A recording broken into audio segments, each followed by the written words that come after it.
오늘 말씀은 진리와 거룩, 이 요한복음 17장에서 나온 말씀이죠. 요한복음 17장 전체는요, 예수님의 기도로 구성되어 있습니다. 먼저 그 시작이 예수님께서 친히 하나님 아버지께 기도를 하고요, 그 다음에 제자를 위해서 기도하고, 그 다음에 모든 사람들을 위해서 기도해 주셨습니다. 그것을 기록하고 있습니다. 근데 이 시기적으로는요, 예수님께서 십자가를 지기 전날 한 기도이죠. 그래서 요한복음 17장을 대제사장적 기도라고 말하기도 하고 고별 기도라고도 불립니다. 즉 예수님께서 먼저 십자가를 지시기 위해서 자신을 위해서 기도하신 거고, 그 다음에 이제 죽으시고 이제 떠나갈 그때 제자들을 위해서 기도해 주시고 사람들을 위해서 기도해 주셨다는 것이죠. 오늘 우리가 읽은 이 말씀을 보면서 우리는 주님의 마음을 좀 이해해 보아야 됩니다. 주님께서 떠나가실 때 내 제자들이, 사람들이 이렇게 살았으면 좋겠다라는 그런 그 마음에, 그부터 우러나오는 그 마음으로 기도하신 것이기 때문에 그 주님의 기도를 우리의 마음에 새기기를 주님의 이름으로 축원합니다. 그 17절부터 19절의 말씀을 제가 다시 한번 읽어드리겠습니다. 그들을 진리로 거룩하게 하옵소서. 하나님의 말씀은 진리니이다. 아버지께서 나를 세상에 보내신 것 같이 나도 그들을 세상에 보내었고, 그들을 위하여 내가 나를 거룩하게 하오니 이는 그들도 진리로 거룩함을 얻게 하려 함이니이다. 아멘. 주님의 명확한 메시지가 여기에 담겨 있습니다. 그리고 이 주님께서 기도하시는 그 기도의 자세를 보면 철저하게 하나님 중심의 기도를 드리고 있습니다. 제자들 역시 주님은 하나님 중심의 삶을 살기를 바라셨고, 또 하나님께서 원하시는 거룩한 삶에 초점을 맞추어 살기를 원하셨습니다. 예수님 기도의 응답이 결론적으로 이 제자들이, 사람들이 진리로 하나님 앞에 거룩함으로 살아가게 될 때 그것이 영광 돌려지는 삶, 그 삶에 초점이 맞춰져 있고, 주님은 진실로 제자들에게, 또 우리를 포함해서 주님 주신 그 말씀, 그 하나님의 말씀으로 거룩하게 살기를 원하신다라는 거예요. 그리고 그 기도의 초점을 말하고 계신 거죠. 기도의 삶이 그리스도인들에게 얼마나 중요한지 강조하지 않아도 여러분들이 이미 알고 계실 것입니다. 혹시 이 기도의 삶이 아직 얼마나 중요한지 그 피부로 다가오지 않으시는 형제님과 자매님들에게, 우리 성도님들에게 감히 말씀을 드릴 수 있는 이유는, 기도는 우리가 호흡을 하며 쉬며 생명을 유지하는 것처럼 우리의 영의 호흡이라는 거예요. 즉 기도, 영적인 호흡을 하지면 우리의 영이 죽는다는 것이에요. 사람이 살기 위해 숨을 쉬듯이 하나님의 자녀들도 기도로 영의 호흡을 하며 그 영으로 하나님을 예배하고 교제를 하며 그 친밀함을 경험하게 되는 것이라는 거예요.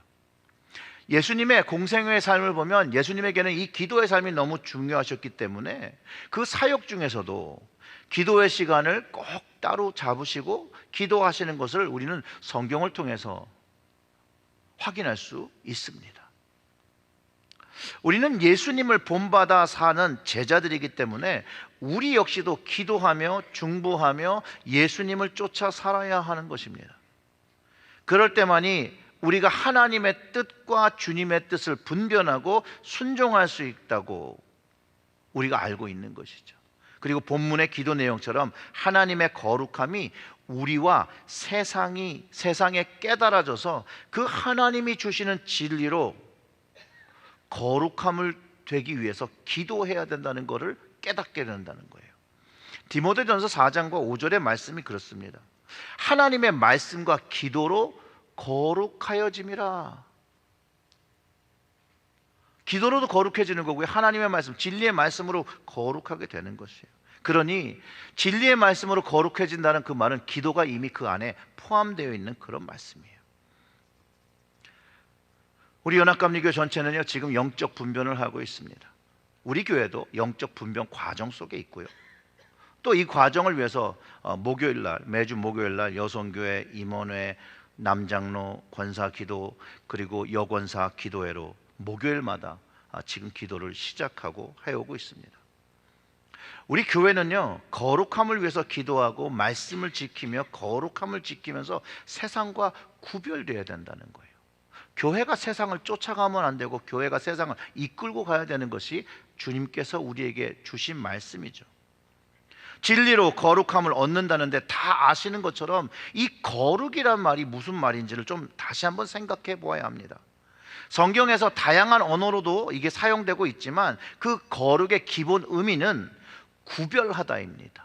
구분하다입니다. 또 깨끗하게 하다라는 말을 공통적으로 갖고 있습니다. 영어로 얘기하면 sanctify라는 성화라는 말이기도 합니다. 거룩이란 단어는요, 물론 많은 사람들이 공감하는 것처럼 죄에서 멀어지고 세상 풍습과 세상과 구별되어지는 것, 이 거룩한 것이 맞습니다. 근데 성경이 의미하는 거룩, 그 거룩함은 실제적으로는요, 하나님을 닮는 것을 의미하고 있습니다. 성경에서 가르쳐주는 아주 중요한 하나님의 속성이요, 거룩이에요. 그리고 이 거룩을 그의 백성과 그의 자녀들이 닮아야 한다고 얘기하는 것이에요. 구약에서는 레위기를 통해서 하나님께서 모세에게 이렇게 가르쳐 주셨습니다. 19장 2절이죠. 너는 이스라엘 자손의 온 회중에게 말하여 이르라. 너희는 거룩하라. 이는 나 여호와 너희 하나님이 거룩함이니라. 아멘. 주님이 원하시는 그 거룩은 하나님의 거룩을 닮아야 하는 것이에요. 하나님의 거룩처럼 우리가 거룩해야 되고, 그것을 위해서는 진리로, 진리의 말씀으로, 하나님의 방법으로 되어져야 된다는 거예요. 신약에서는 사도 베드로가 그 베드로전서 1장 15절과 16절에서 이렇게 얘기합니다. 오직 너희를 부르신 거룩한 이처럼 너희도 모든 행실에 거룩한 자가 되라. 기록되었으되 내가 거룩하니 너희도 거룩할지어다 하셨느니라. 여러분, 성경에서 분명히 구약도 또 예수님도 또 신약의 말씀도 우리를 향해, 제자들을 향해, 모든 사람들을 향해 거룩하라고 명확하게 가르쳐주고 있다는 거예요. 이 거룩이란 단어는요, 하나님의 거룩을 담기 때문에 세상과 구분되어진다는 것이에요. 내가 세상과 차이를 두고 살기 때문에 거룩해지고 하나님을 닮는 게 아니라 하나님을 닮을 때 세상과 구별되어진다는 것을 가르쳐 주는 거예요. 그러니 이 구별되어지는 그 방법도 내가 생각하는 방법이 아니라 하나님의 방법으로 되어져야 되고, 예수님도 오늘 본문을 통해서 진리로 거룩함을 얻는다고 가르쳐 주시며, 이게 얼마나 힘들면 하나님께 기도하며 간청하며 부탁하고 있다라는 것이에요. 그렇기 때문에 그저 내가 막연히 추측하고 생각하는 경건한 행동이 거룩한 것이 아니라는 것이에요. 내가 하는 선한 행동이 거룩하게 되는 것이 아니라 하나님과 주님께서 원하시는 그 방법, 말씀으로, 바로 진리로 구분되어지고 구별되어지고 깨끗하게 되어지는 것을 말하고 있다는 거예요. 그렇기 때문에 우리는 예수 그리스도의 구속의 사건, 그 십자가의 고통과 피 흘리심이 하나님의 방법으로 우리를 거룩하게 하신 사건이라는 것, 또 그것을 믿음으로 우리가 구별되고 있다는 것을 체험해야 된다는 것이에요. 하나님의 자녀됨이요, 세상과 구분되어지고 하나님을 닮아서 거룩하게 살라라고 가르쳐주고 있다는 것이에요. 고린도전서 6장 11절에서 바울은요, 이렇게 말합니다. 너희 중에 이와 같은 자들이 있더니 주 예수 그리스도의 이름과 우리 하나님의 성령 안에서 씻음과 거룩함과 의롭다 하심을 받았느니라. 아멘. 바울이 여기서 너희 중에 이와 같은 자들이 있더니 라고 표현하는 사람들은 복음을 잘 알지 못했던 사람들, 그래서 하나님 앞에 아직 용납받지 못했고 은혜 받지 못했던 죄인들, 사망의 심판에 처했던 사람들을 가리키고 있는 것이에요.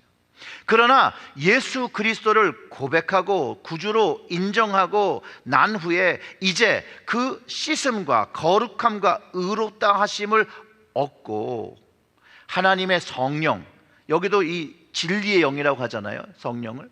이 진리의 영 안에서 씻음과 거룩함과 의롭다 하심을 받았다라고 말하고 있다는 거예요. 맞습니다. 진리로 거룩함을 되는 것은 말씀과 진리 되신 주님과 진리의 영이신 성령 안에서 되는 것이에요. 그 말씀을 따를 때 우리가 세상과 구별되어지는 거죠. 다른 말로 말하면 하나님의 진리의 말씀이 내 삶을 다스리는 기준이 되고 있다는 거예요. 그리고 그 하나님의 기준이 내 삶을 변화시키고 있고 그 변화시키는 구별이 거룩함이라는 거예요. 거룩이라는 거예요. 이런 전제 조건은 진리의 말씀이 없이는 세상의 가치가 반대하는 하나님의 가치, 주님의 가치로 살 수 없음을 가르쳐주고 있다는 거예요. 어려워서도 할 수도 없고 그 말씀에 진리의 능력을 갖지 못하기 때문에 할 수 없는 것이죠. 간혹 내가 옳다고 생각하는 것을 가지고 살아가고 남에게 피해주지 않고 정직한 삶을 살아가는 것이 하나님 앞에 거룩한 삶은 아니라는 것을 깨달아야 합니다. 남에게 피해 안 주고 나만 잘 사는 것이 성경은 거룩한 삶이라고 하지 않아요. 여전히 하나님 앞에 거룩함으로 사는 길이 아닐 수 있다는 것을 알아야 합니다. 잠언 14장 12절의 말씀은 이렇게 얘기를 합니다. 어떤 길은 사람이 보기에 바르나 하나님의 보시기에는 필경 사망의 길이라고 가르쳐주고 있기 때문에 그렇습니다. 그렇기 때문에 주님의 진리의 말씀을 분별하고 순종하며 하나님 보시기에 바른 길, 그 거룩한 길을 따라 살아야 한다는 것이죠. 혹시 그 길이 세상 사람들 눈에는 조금 어리숙하게 보이고 떨어져 보이고 무식해 보일지라도 하나님과 주님이 진리의 말씀이라고 옳다고 하시는 것이기 때문에 묵묵히 그 길을 걸어가는 것이 구원받은 자가 마땅히 해야 될 부분이라는 거예요. 한 가지 예를 들면 이렇습니다. 썬데이는 무슨 날이죠? 쉬는 날이에요. 사람들에게는요. 그렇잖아요. 예수님을 알지 못하는 사람은 썬데이는 그냥 쉬는 빨간 날이에요.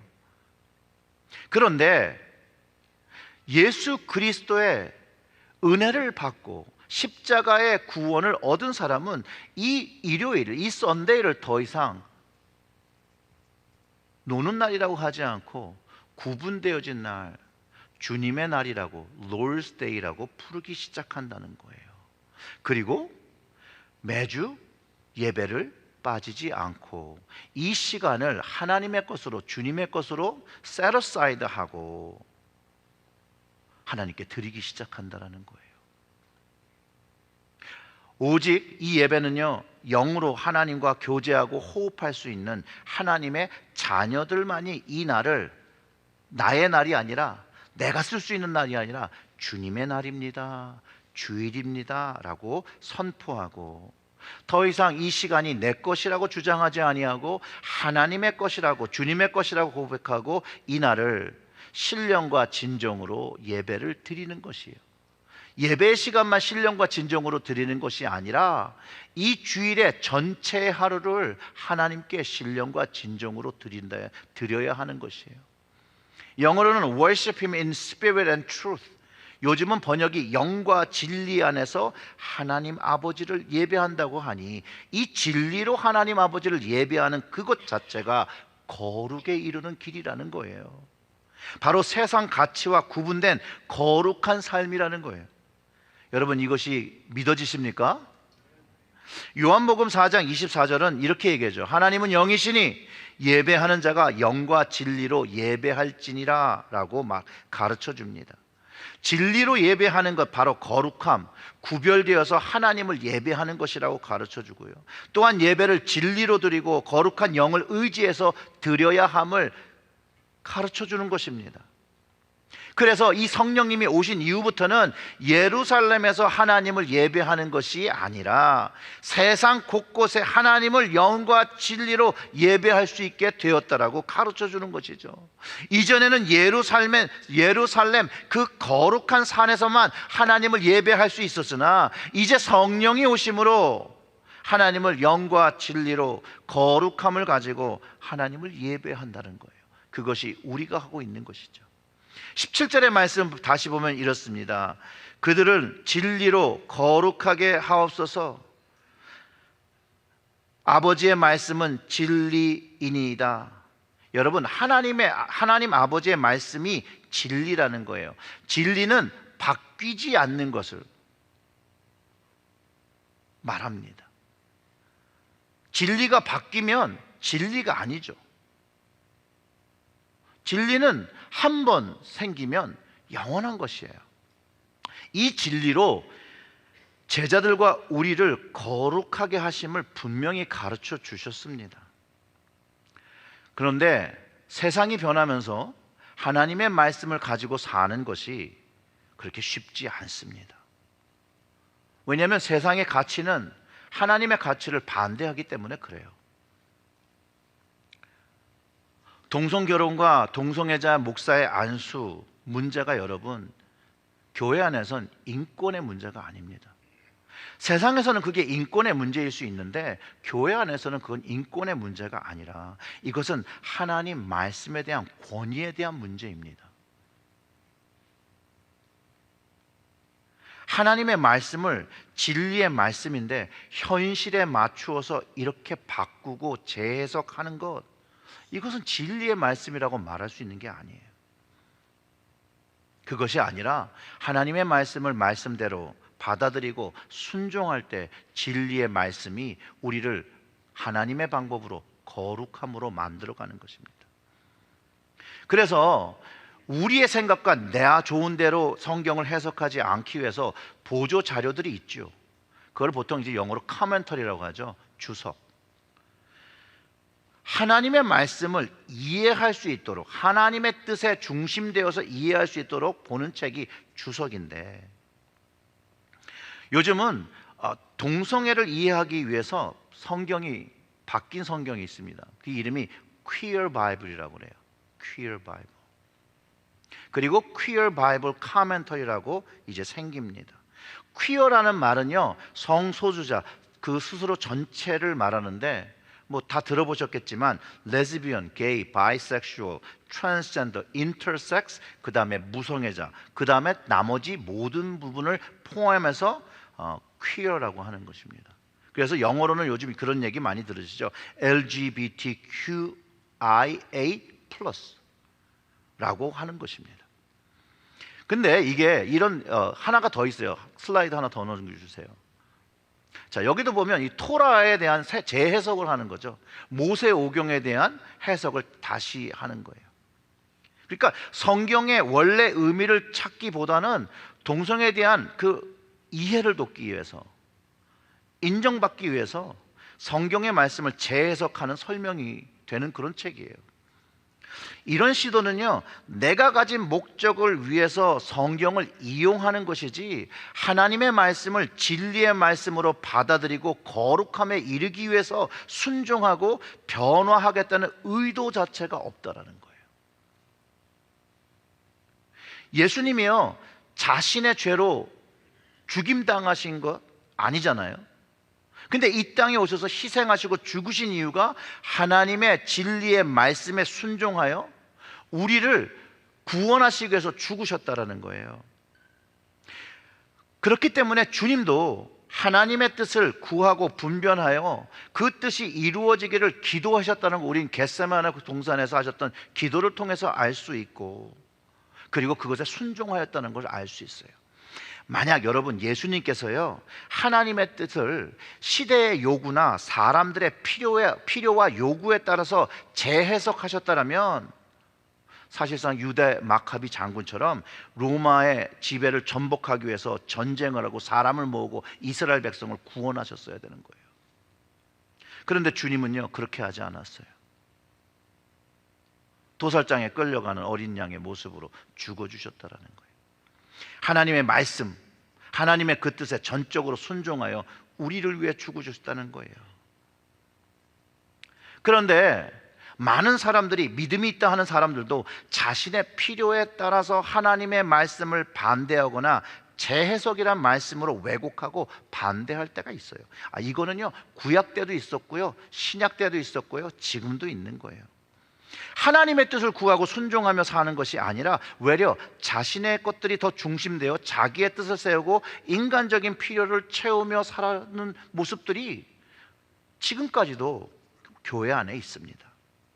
근데 이런 인간적이고 세상적인 방법으로는요, 진리, 즉 말씀으로 거룩하게 되는 것 자체가 힘들어요.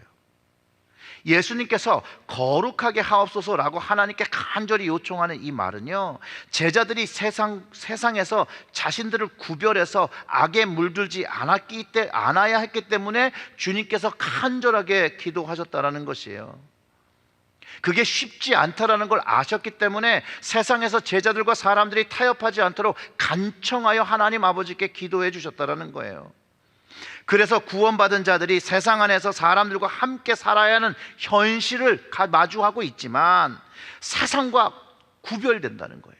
세상을 쫓는 것이 아니라 세상과 구분되어서 하나님의 진리의 말씀을 가지고 살기를 예수님께서 바라셨고, 그 삶만이 진리로 거룩하게 되는 것이라고 이렇게 간절히 기도해 주시는 거예요. 진리의 말씀을 따르지 않으면 거룩에 이를 수가 없고 하나님의 약속, 그 상급도 받을 수 없다라는 것이죠.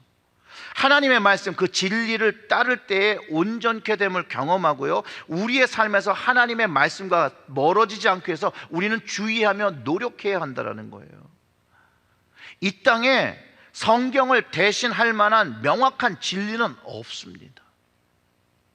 이 하나님의 진리를 따르고 지키기 위해서 주님께서 주신 사명을 감당해야 되는데, 오늘 말씀 속에 그것이 담겨 있어요. 예수님께서 18절에서 아버지께서 나를 세상에 보내신 것 같이 나도 그들을, 제자들과 사람들이죠, 세상에 보내었고 라고 합니다.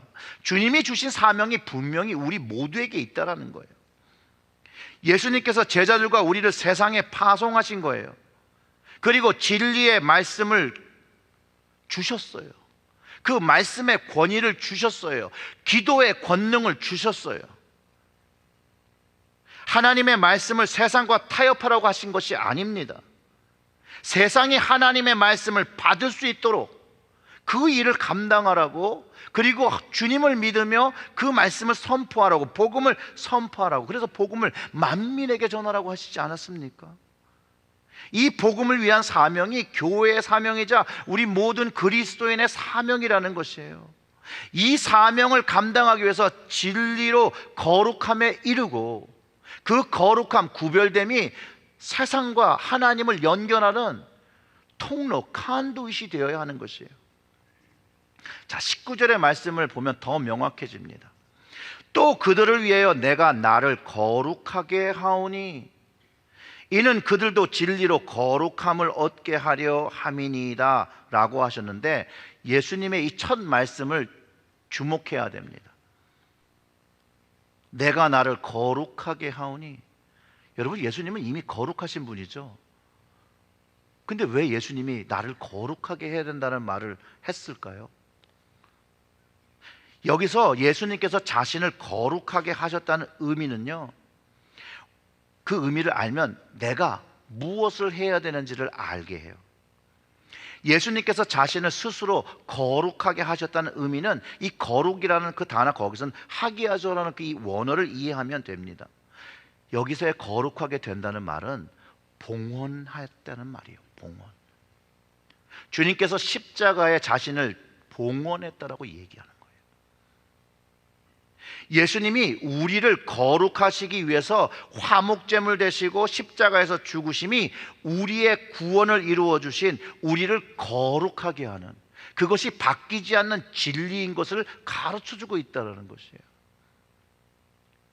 우리는 진리로 거룩함을 얻은 것이 십자가를 믿고 십자가를 받아들임에 있다는 거예요. 그리고 예수님의 그 사명이 하나님에 의해서 십자가를 지고 구원을 이루신 것처럼 우리도 보냈다라는 거예요. 우리의 사명도 영혼 구원에 있다라는 거예요. 그래서 이 영혼 구원을 위해서 십자가를 져야 하는 거예요. 자신을 부인해야 되는 것이죠. 그 진리를 순종하고 따라갈 때 우리는 거룩에 이르게 되는 것이에요. 바로 십자가를 지는 것이고 내 삶을 봉헌하는 것이라는 거예요. 하나님의 사명을 감당하기 위해서 예수님께서 십자가 길을 걸으시며 생명을 희생하시며 헌신하셨던 것처럼 우리도 하나님께서 주신 이 말씀, 이 진리의 말씀을 따르며 거룩에 이르기 위해서 십자가를 지며 희생과 헌신으로 하나님께 봉헌해야 한다는 거예요. 우리의 삶을. 근데 우리가 질문을 해봐야죠. 여러분들은 다 구원받았다고 난 믿는 자라고 얘기하시는데 저를 포함해서 우리는 하나님께 어떠한 봉헌, 어떠한 십자가를 지는 것을 감당하고 있습니까? 그런데 그것이 하나님 주신 진리의 말씀으로 감당하는 십자가입니까? 아니면 그냥 내가 생각하는 방법으로 지고 있는 것입니까? 성경은 이것에 대해서 명확합니다. 사랑하는 성도 여러분, 우리의 삶의 모습이 하나님의 진리의 말씀으로 거룩하게 되기를, 말씀으로 거룩하게 되기를, 기도로 거룩하게 되기를, 성령으로 거룩하게 되기를, 구별되시기를 주님의 이름으로 축원합니다. 우리 기도하겠습니다.